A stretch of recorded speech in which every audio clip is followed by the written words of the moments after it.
Here's an audio key for PSA 2. Let's start off with step 1. This is a receptor tyrosine kinase. Here's the ligand bound. It clearly is a dimer, which is characteristic of receptor tyrosine kinases. It is not a GPCR. It doesn't have that 7 transmembrane spanning helices, nor do we have any G-alpha proteins nearby.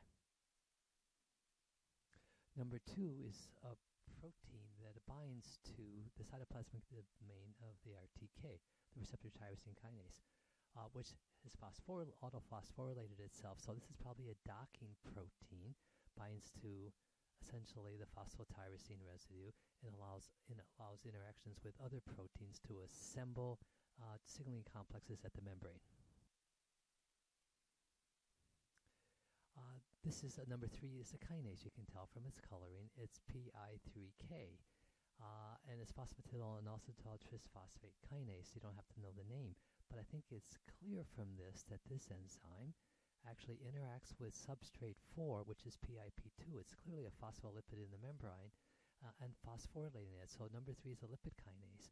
We take PIP2 to PIP3. This is a step in the ultimate process of IP3 as a second messenger. As I mentioned in the email, all processes must be reversible. So it looks to me that this green enzyme appears to be a phosphatase because it takes the PIP3 and takes it back to PIP2.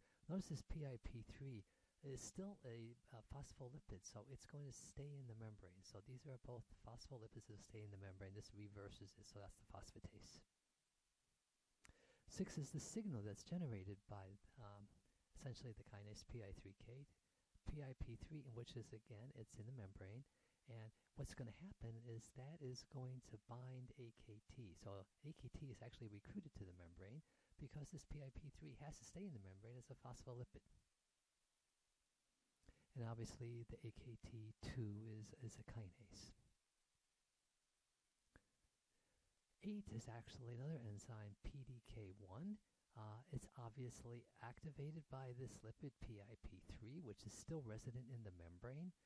So this is also PDK1 is recruited to the membrane by this particular lipid, as is AKT2. And when it's so recruited, it's an active kinase, and what it can do is phosphorylate protein kinase C, which is an important signaling enzyme in the cell that gets activated, in this case through growth factor binding, and ultimately phosphorylation of PIP2 to PIP3, which acts as a docking site for kinases which can phosphorylate, in this case PK, protein kinase C. Now this protein kinase C, it looks to me that number 10, there's a green enzyme based on what we saw before as a phosphatase. It can inhibit protein kinase C. That's what this line indicates with the blend 10.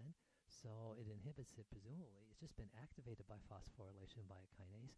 So presumably this is a phosphatase that actually takes off the phosphate and inhibits it. Now let's look at AKT2. We talked about AKT2. It's this active kinase. And notice that it can translate into the nucleus. We won't talk about that specifically, but here it is down here. It's certainly in the cytoplasm now.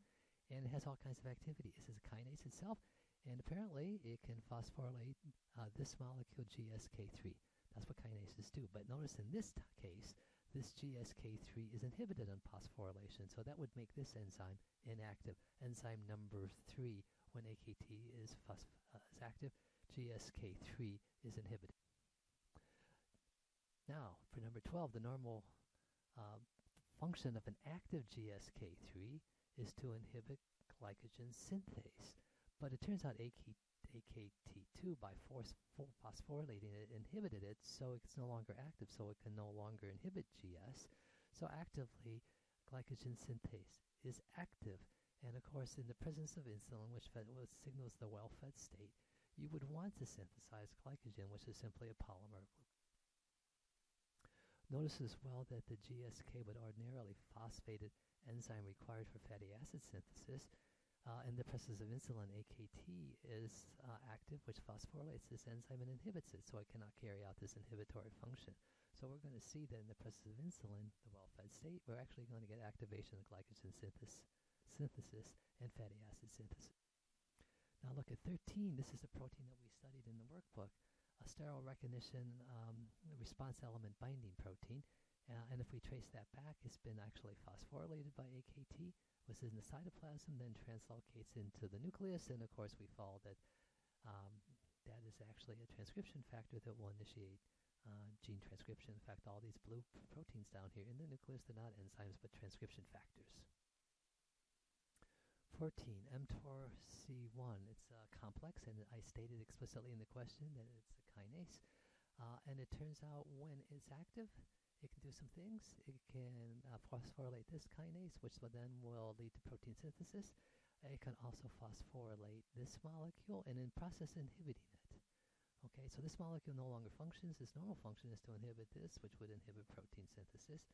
So again, 2 inhibitions in a row lead to basically to the activation of protein synthesis. So again, in the presence of insulin, not only get glycogen synthesized, which is our storage carbohydrate, but fatty acids synthesized, which is our start of our storage of fat molecules, and also we get protein synthesis. Now let's go up to 15. 15, obviously, it's green color, it's a phosphatase. Presumably when the ligand binds here insulin, which I mentioned in class, that we're going to autophosphorylate this receptor, the receptor tyrosine kinase, so this must somehow inhibit that enzyme from doing its thing by probably taking the phosphates off, because every time you phosphorylate a protein, you better have a phosphatase that can take it off. Now we're on the home stretch. It turns out in the presence of the ligand, this RTK can bind like a sort of a docking protein again, which can interact with SOS. SOS looks like it interacts with RAS, and we know RAS is the small g protein, a GTPase. It has GTPase activity. So this process is activating, as we see.